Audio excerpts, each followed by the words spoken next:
ഇന്നലെ വരെ നമ്മുടെ ഇടയിൽ ജീവിച്ചിരുന്ന ഒരു യുവാവും അവൻ്റെ അമ്മയും, ലോകം കാണാൻ പോലും പൂർണ്ണമായി തുടങ്ങാത്ത രണ്ട് കുഞ്ഞുങ്ങളും.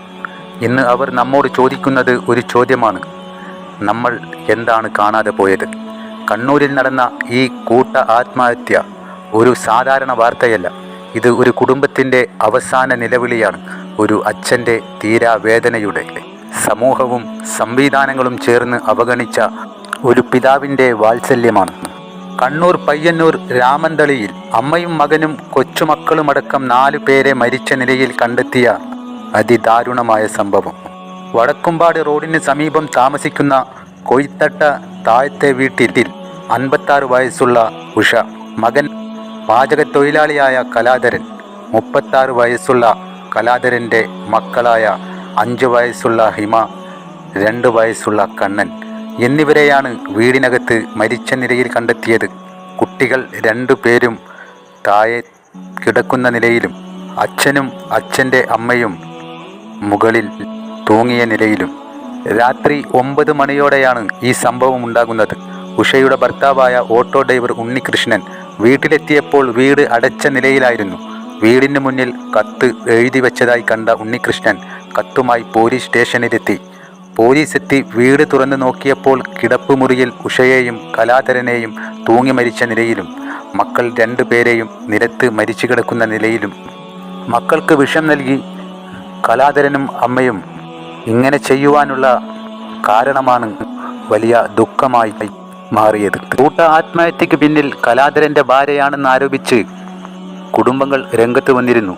കോടതി ഉത്തരവ് പ്രകാരം കുട്ടികളെ വിട്ടുകിട്ടാൻ നിരന്തരം ഭാര്യ ആവശ്യപ്പെടുമായിരുന്നു. നിരവധി തവണ പോലീസിൽ പരാതി നൽകി ബുദ്ധിമുട്ടിച്ചു. കുട്ടികൾക്ക് അച്ഛൻ്റെ കൂടെ നിൽക്കാനായിരുന്നു അപ്പോഴും താല്പര്യമുണ്ടായിരുന്നത്. കാരണം ഈ അമ്മ താൻ പ്രസവിച്ച തൻ്റെ മക്കളെ തന്നെ വേദനിപ്പിക്കുന്ന തരത്തിൽ പെരുമാറാറുണ്ടായിരുന്നു എന്നാണ് കലാധരൻ്റെ ആത്മഹത്യക്കുറിപ്പിൽ പറയുന്നത്. ഇതിൻ്റെ വീഡിയോ ക്ലിപ്പുകളടക്കം കോടതിയിൽ ഹാജരാക്കിയിട്ടും കോടതി പറഞ്ഞത് മാതാവിൻ്റെ കൂടെ മക്കൾ പോകണമെന്നാണ്. തൻ്റെ മക്കളുടെ ആ അവസ്ഥ താങ്ങാനൊരിക്കലും ഈ പിതാവിന് കഴിയില്ലായിരുന്നു. നിരന്തരമായി പ്രയാസങ്ങൾ വന്നു കൂടുന്നതിലൂടെ അയാളുടെ മനസ്സും മടുത്തു കഴിഞ്ഞിരുന്നു.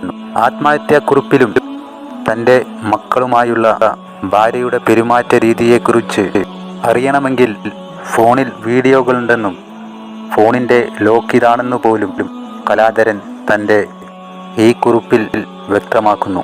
തൻ്റെ ഭാര്യയും ഭാര്യയുടെ അമ്മയും സഹോദരനുമാണ് ഞങ്ങളുടെ ഈ മരണത്തിന് ഉത്തരവാദികളെന്നും കലാധരൻ പറഞ്ഞു. കുട്ടിയെ തിരിച്ചു നൽകാൻ പറഞ്ഞുകൊണ്ട് പോലീസ് വീട്ടിലെത്തിയപ്പോൾ ആ നിമിഷം ആ യുവാവിൻ്റെ ലോകം പൂർണ്ണമായി തകർന്നു. ഒരു അച്ഛനായി അവൻ ചിന്തിച്ചു കാണുന്നു: ഇനി ഞാൻ എൻ്റെ കുഞ്ഞുങ്ങളെ രക്ഷിക്കാൻ ഒന്നും ചെയ്യാനാവില്ല. എൻ്റെ വാക്കുകൾക്കും തെളിവുകൾക്കും ആരും വില കൊടുക്കുന്നില്ല. ഇനി അവരെ അവിടെ വിട്ടാൽ എന്ത് സംഭവിക്കും?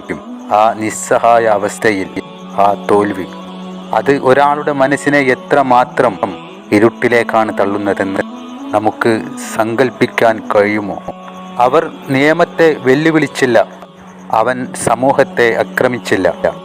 അവൻ തിരഞ്ഞെടുത്തത് ഏറ്റവും ഭീകരമായ വഴിയായിരുന്നു.